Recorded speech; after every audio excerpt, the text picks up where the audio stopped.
Board of Trustees. There's a lot happening, so I'm going to go to some announcements. Tomorrow at 7 is the UU Meditation Group, and Wednesday at 7, which is online. Friday, February 14th, Kids Night In, Sweethearts and Best Friends Bash. Thursday the 20th, Community Connections, and I have no clue what that is. Sunday, February 23rd is a pancake breakfast to kick off our pledge drive, and I'm sure all of you saw where you need to pick up the cards. Monday the 24th at 7 p.m., the Progressive Religious Coalition is having their interfaith worship, Keeping the Dream Alive. It's a remembrance of Martin Luther King, and we're having John Meacham speak, who spoke last year, very well received. He's a professor of history at Vanderbilt and has written several books about the state of our country. Would be really interesting. Thursday the 27th at 6:30 is Thursdays on the Vine, UU Christian Caucus Group. Now, if there are any other brief announcements highlighting any church events that people want to share, please do so. And I hope you'll stay with us after church for conversation, coffee, and fellowship, either on Zoom with other folks on Zoom or in person in our common room. Thank you.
Welcome to the Unitarian Universalist Church of Augusta, where we create a beloved community acting together with compassion, reason, and respect, empowering us to promote a just society. My name is Janeya Filzen. I use she, her pronouns, and today I'm co-creating this service with Rev Nic Filzen. The UUCA choir, led by our music director, Josef Patchen, the talented folks running our tech deck, and all of you. We are all shaping this moment together. In honor of this sacred moment and respect for each other, would you please take a moment to put your devices on worship mode?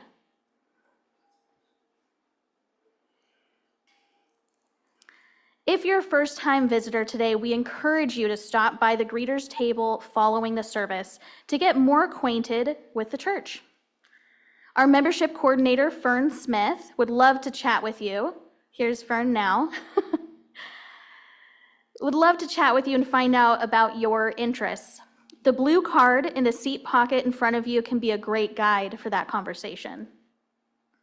You're also more than welcome to join us for coffee and snacks after worship in the common room. Existing community members will know newcomers by their green or red name tags. These different colors indicate how comfortable folks are with engaging with new people as they explore a new experience. Green means, please speak with me. Let's get to know each other right away. Red means, you can say hi to me, but I would prefer to get to know folks more slowly over time. And for those of you on Zoom, please consider staying online after the service to chat and connect with each other. Whether you're here in person or joining us virtually, we welcome and celebrate all of who you are.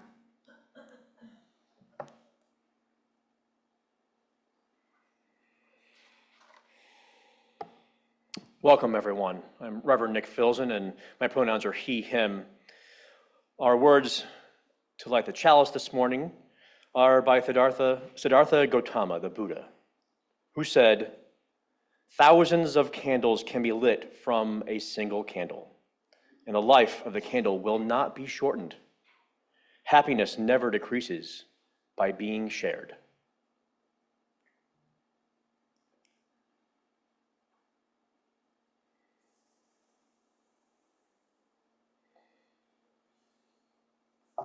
Would you rise in body or spirit for our opening hymn, number 95, There Is More Love Somewhere.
So it appears that I am representing the pastoral care team this morning when I do it, but looks like I have a friend too. There you go. Good morning, everybody. I'm Chris Maurer, and I'm part of the Pastoral Care Committee. This is the time in our service where we share our joys and sorrows. UCAugusta.org. I'm going to drop one stone in here for all those who can't be with us, and another stone for all those we keep within our hearts.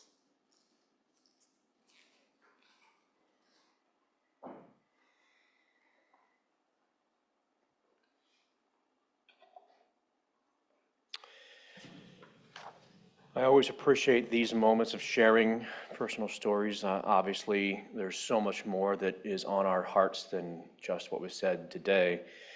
And that is what we carry now into this next moment of our service, this moment of prayer and meditation.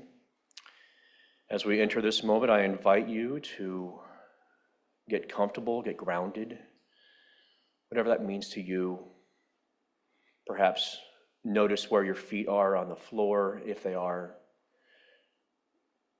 Close your eyes if you'd like. Clasp your hands.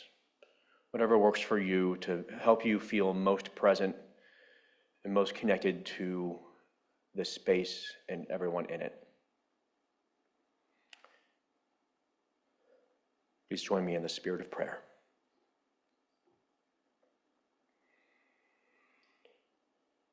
Spirit of love and justice, that mystery which surpasses all understanding, but nonetheless is at play in our lives each day. That created spirit that lives through us, around us, in us. Thank you for moving us ever closer to beloved community each time that we come together, each time that we are here in a shared interest of compassion, of joy, of wholeness. Thank you for all of the great things that are happening in our lives. Yes, there are great things happening, even as there are some tragic things happening. Thank you for the presence of love in our lives, however that takes shape. We, of course, have things here at the UU Church of Augusta that are on our hearts and minds. We still are in active recovery mode from the storm. People's houses are still being rebuilt. We are still being made whole once again.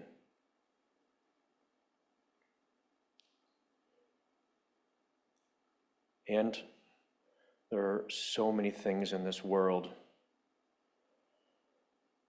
that indeed are pulling our attention so often because of the potential damage, the potential harm, and the active harm being caused.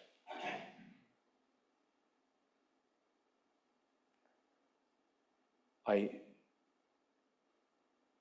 firmly believe that love and justice will win the day, that we will together bend the arc toward progress, toward love, toward justice, toward hope. And I grieve all the pain that is caused along the way, all the suffering being caused by folks in power who seem to be callous of their impact to each human life in this country, in this world.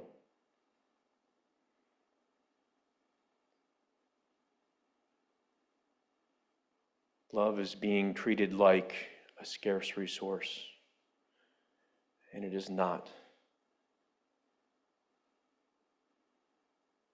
As we enter into a moment of silence, may we extend our love outward. May we feel the love simultaneously inward. May love be that driving force which moves us towards something more whole, more holy. May we be agents of love. May we be agents of you.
Blessed be and amen.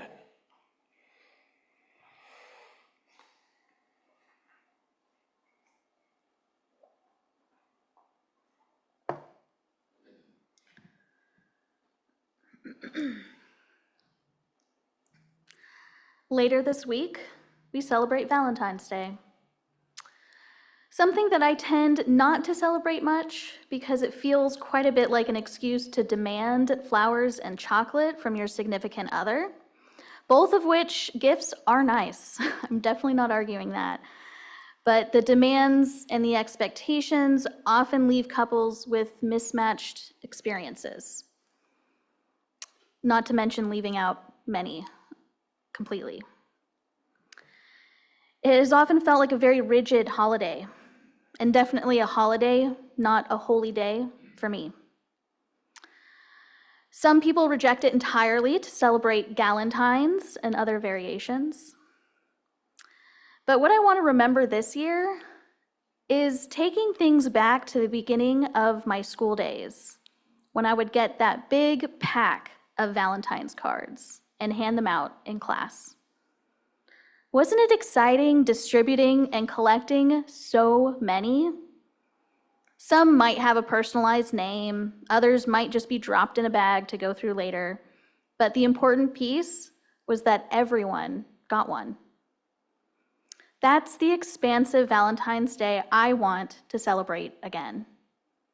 Sharing that love and attention, and yes, maybe even a little treat, with everyone in our lives. Not just the one person that society often tells us we should share it with, to the exclusion of everyone else. That generosity is a sign of the abundant love that Unitarian Universalism is all about. We get to share our abundance in another way today. Because it is the second Sunday of February, this month we are sharing our offering in support of a lawsuit against Columbia County libraries who are banning books. A decidedly not inclusive act. Members of our Good Trouble team are involved in this suit and are at the forefront of this fight. We are with them, and we are showing that with our financial support. Please give generously. Cash and checks will both be gratefully received, or you may use text to give using the information about to appear on the screens. Would the ushers please come forward?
Thank you so much for your generosity. And so we can recognize them, would the folks involved in that lawsuit please stand so we can applaud their efforts?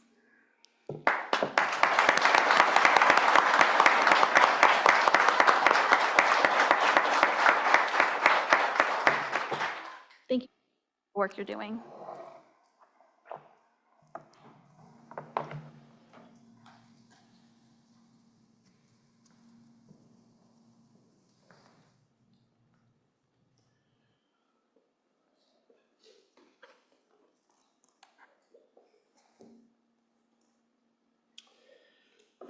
So as you may have read on some kind of outgoing email communication, or maybe perhaps at the top of your order of service today, we are going to be making meaning of polyamory today, and how that is perhaps a great life philosophy that overlaps well with Unitarian Universalist philosophy, but also can be uncomfortable for some, because it is kind of the newest frontier of inclusivity.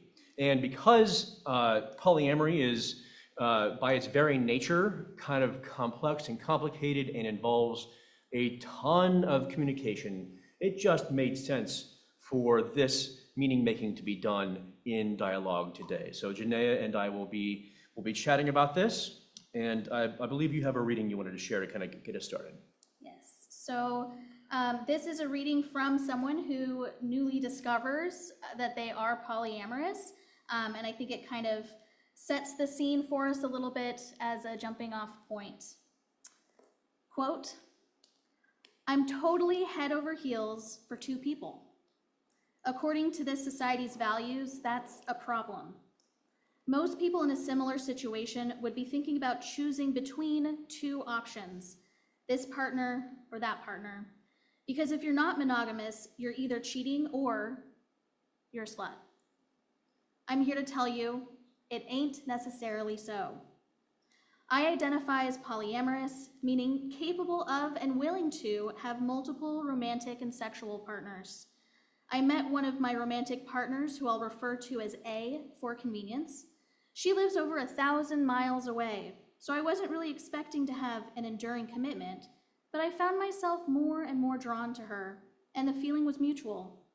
We managed to stay in contact through sheer force of will, although the internet definitely helped. She's actually the person I learned about polyamory from in the first place.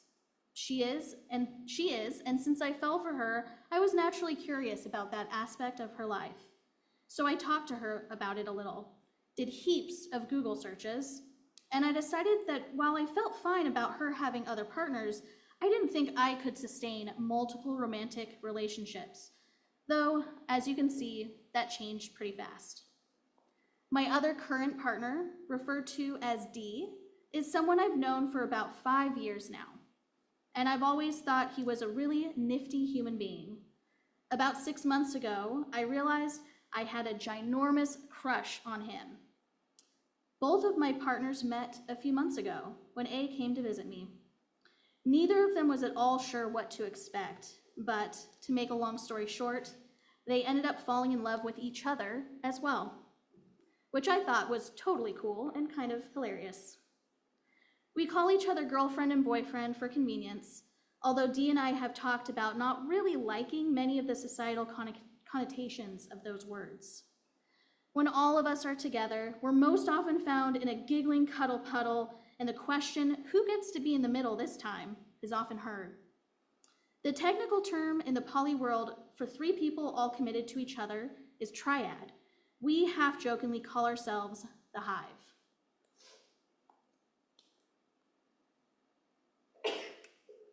So polyamory is a lifestyle that is becoming more and more somewhat mainstream, but it's still pretty much dwarfed by the hegemonic power of the patriarchal girlfriend, boyfriend, wife, husband, which those things are fine, but the existence of polyamory can help us to open up even those kind of traditional relationships.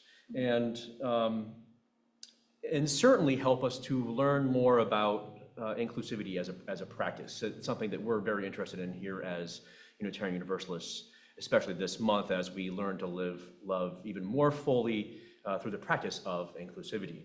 And I'm curious, let's just kind of chat about what can polyamory teach us about inclusive practices?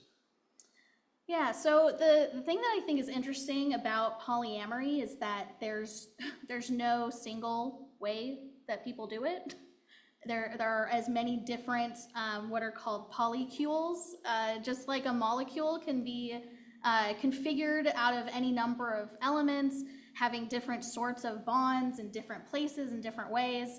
The polyamorous culture often calls them a polycule because they're just as varied. And I think approaching relationships with that kind of openness and inclusiveness, where all of those relationship types are valid and recognized, is one of the most important things that polyamorous folks can teach us. Does polyamory line up with any of our other UU values? Well, interdependence.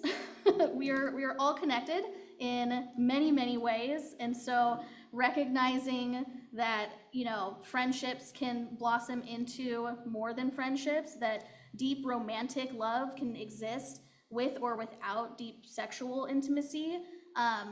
It all revolves around the fact that we are interdependent, we need each other, and it, I think, encourages people to look at and honor those different types of relationships. I think it probably lines up pretty well with the idea of generosity as well, that we often think of generosity as merely a financial fortune kind of thing, but there's also generosity of spirit, and I think there is real value in thinking of our ability to share love with each other as something that is a generous gift, and certainly helps to create a sense of mutuality in a variety of different relationships. Yeah. And if I can add to that, the generosity is reciprocal, but it's also something that is multiplied, like that a candle can light 1,000 other candles. We don't give love and then run out of it. We're not sharing our life with one. We don't have one child and think, oh wow, this is the only child I'm ever going to love. We have another, and we love another. Or we love other people's kids, like or our Absolutely. nieces and nephews, our nibblings, as it Yes, were. yep. And teachers just giving and giving to each new class that comes through year after year. There is love all around us, and this is another way to value and recognize that love between people who choose to have relationships that are polyamorous. Yeah, Abigail mentioned the play that they saw last night. We were there as well, and the teacher that ended up teaching Ruby when she first was integrated, and there were no other students in the class with her. She was basically by herself with the teacher because nobody else would allow their students their white kids to be a part of this at the time social experiment. And I think there was a real sense of love between that teacher and Ruby, and so you can see how it that love can go beyond the general boundaries that we place on it. And I'm all about healthy boundaries, and sometimes I think it's possible that we set up too many boundaries around love as an active force in our lives. Mm-hmm. And I think as UUs, we also are often just, I don't know, I'd say eager to embrace love in different forms. So, considering how a relationship type that was interracial or that was homosexual was once completely rejected by most of society, while UUs and other faiths embraced that love, those relationships as entirely healthy and valid and beautiful, to the point of holding wedding ceremonies. We're seeing that expansiveness happen in UU congregations that have performed polyamorous wedding ceremonies as well. Or at least blessings at the very Blessings. least. Yeah. Because we don't yet have that full valid recognition. There is no legal framework for it yet. Yeah. Can you say more about how polyamory and Unitarian Universalism overlap at this point in time and maybe over time? Yeah, so we do actually have an affinity group, a national affinity group UUs for polyamorous awareness. And they, I think, are doing a good job of helping UU congregations and those in them to understand and recognize that this is another kind of personhood spectrum that we're learning to embrace, just as gender expression is a spectrum that we're all becoming more and more comfortable with and understanding and honestly fighting for, just as sexuality is another spectrum, and there's all different ways to identify and recognize that. Relationship status is also expanding. And just as it is okay and totally fine to be cis and to be straight, it is 100% fine to be monogamous. So the existence of polyamory is not a threat to monogamy, just as the existence of gay people is not a threat to straight people. Just another instance of abundance versus scarcity. Like there isn't, perhaps the existence of polyamory, it opens up monogamy to more possibility, but not necessarily to saying that as an institution itself, traditional marriage itself is not a bad thing at all. It's just, in fact, it maybe even gives more credibility and power to that relationship. I have a quote here from William Chopik, Robin Edelstein, and Terry Connolly, who says that we are not advocating that everyone should abandon in monogamous relationships that have worked well for a very long time. At the very least, we suggest that even if people do not want to open up their romantic relationship to others, they should thoughtfully examine their own goals, desires, and boundaries regarding monogamy. For instance, scientists have recently argued that people are expecting more from their romantic partners, yet investing less time in their relationship, which may ultimately explain high divorce rates. And they're quoting another study by Finkel, Hui, Carswell, and Larson from 2014 there. And they continue, accordingly, we think it's important for those in monogamous relationships to periodically discuss monogamy agreements. For example, what is considered emotional or physical infidelity.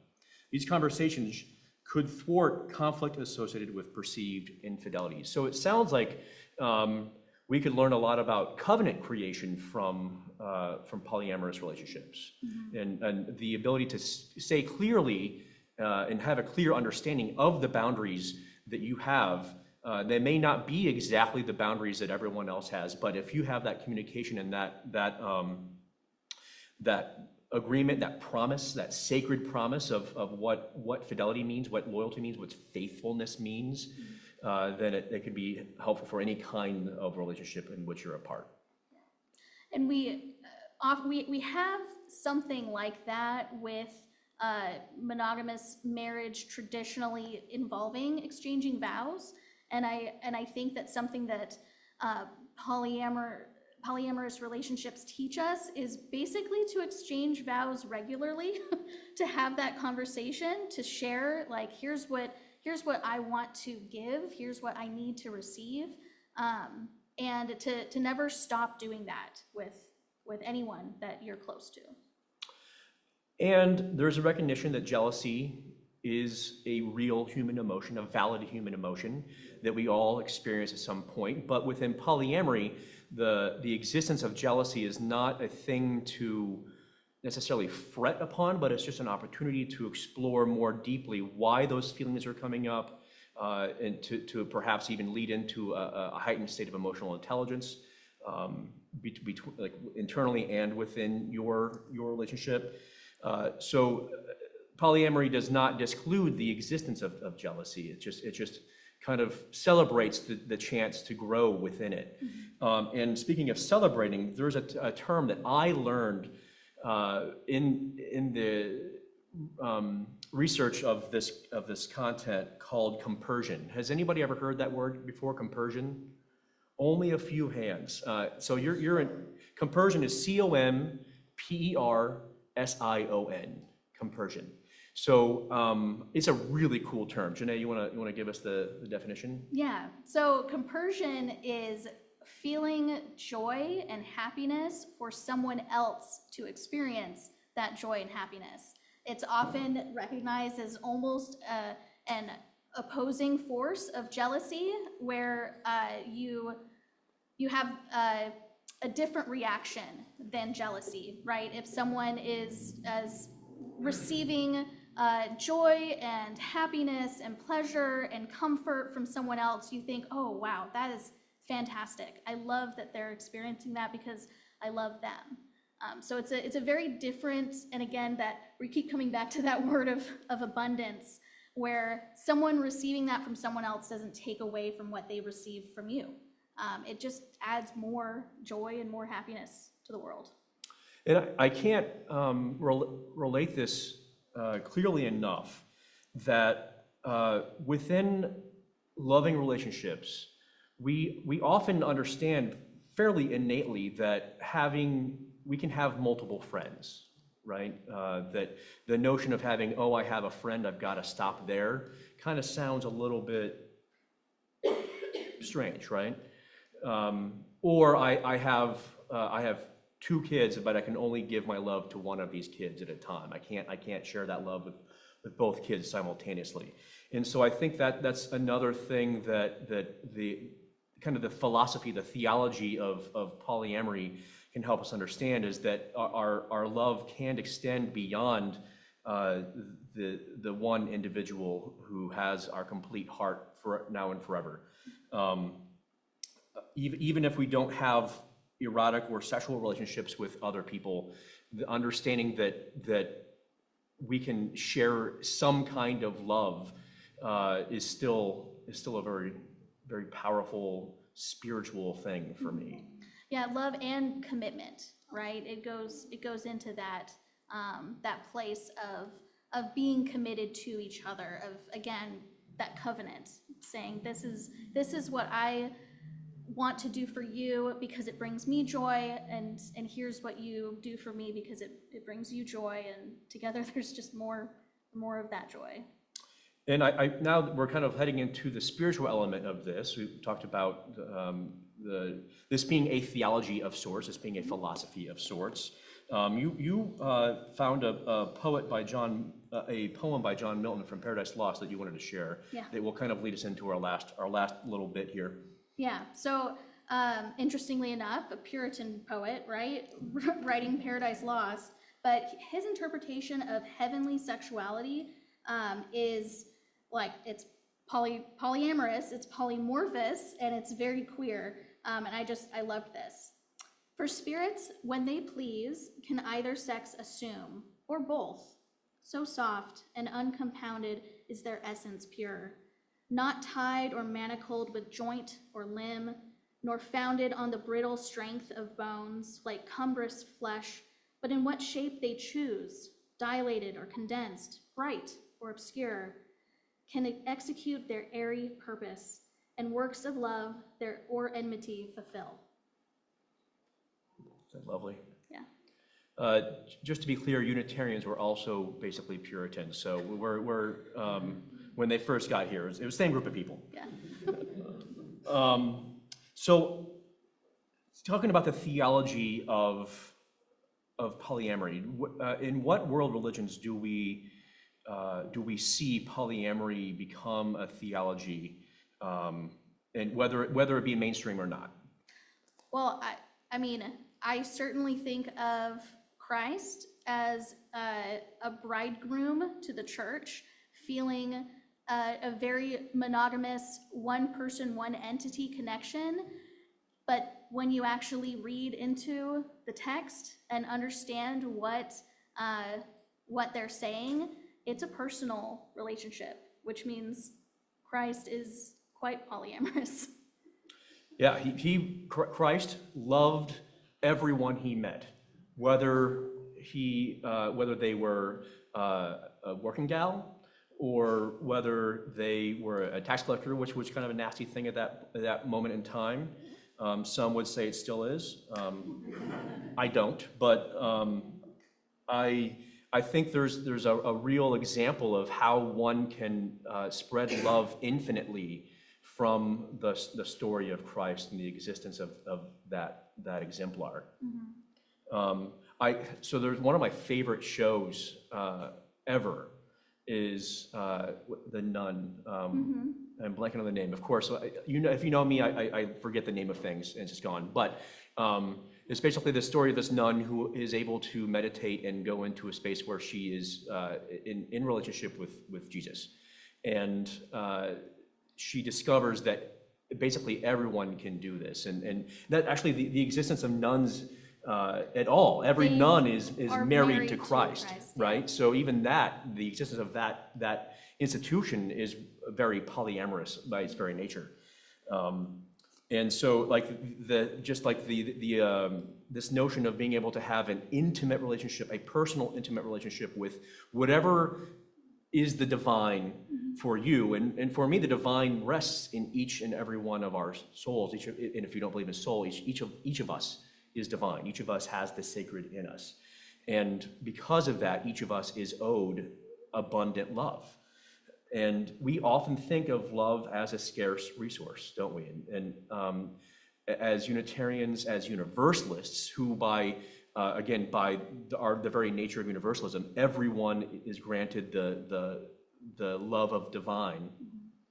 It can teach us something about how we can perhaps be more comfortable with love being abundant in our own lives and in this world.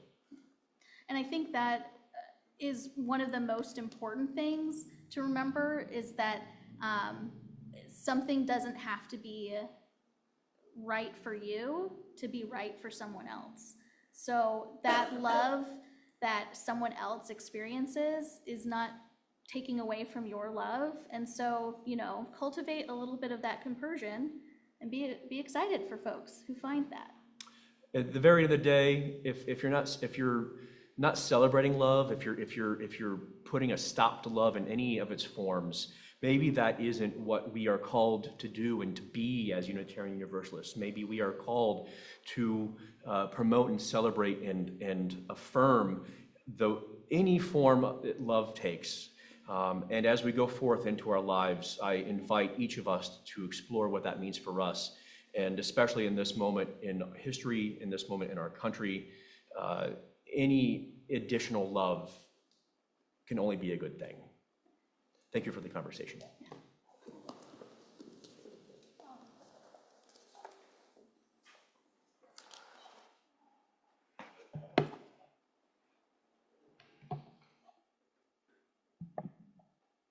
Would you rise and body your spirit for our closing hymn, number 1014, Answering the Call of Love.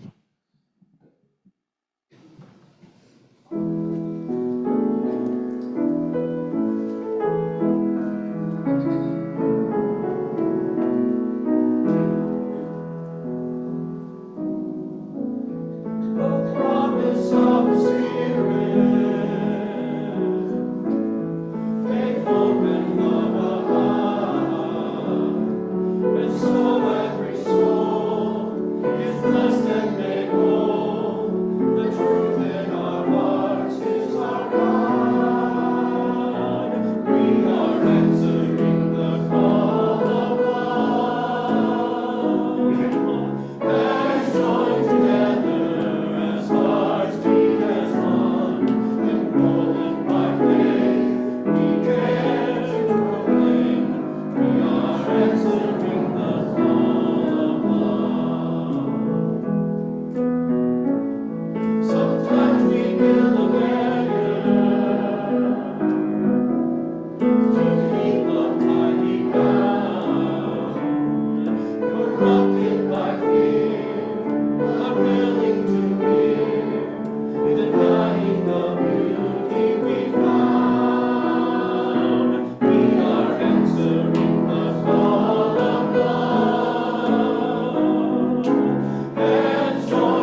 remain risen in body or spirit for just a moment. And we share a couple readings today from Anya Light's blog site, The Rhetoric and Composition of Polyamory. She says, compersion offers the notion that love is infinite, unbounded, and wonderfully available to us in many varying forms. Many poly people agree that the only truly limited resource is time, not love. So with that, we share these closing words by Reverend M. Barclay. Love cannot be bought or sold. It does not make a profit. Love does not hide from truth. Love dives deep. Love takes on flesh. Love is queer. Love is platonic. Love is erotic. Love is asexual. Love confronts evil. Love delights in pleasure. Love touches and weeps and flirts and feeds and creates. Love is risky. Love challenges systemic evil in all its forms. Love is simple and not easy. Love is collective. Love rises up. Love apologizes. Love believes. Love corrects. Love holds accountable. Love pays reparations. Love heals. Love tells a story. Love embraces everyone, every creature, every creation. It knows us intimately. It holds us collectively. Love transcends every boundary that seeks to confine it. It will not tolerate violence in its name. Does no harm. It only sets free. Blessed be.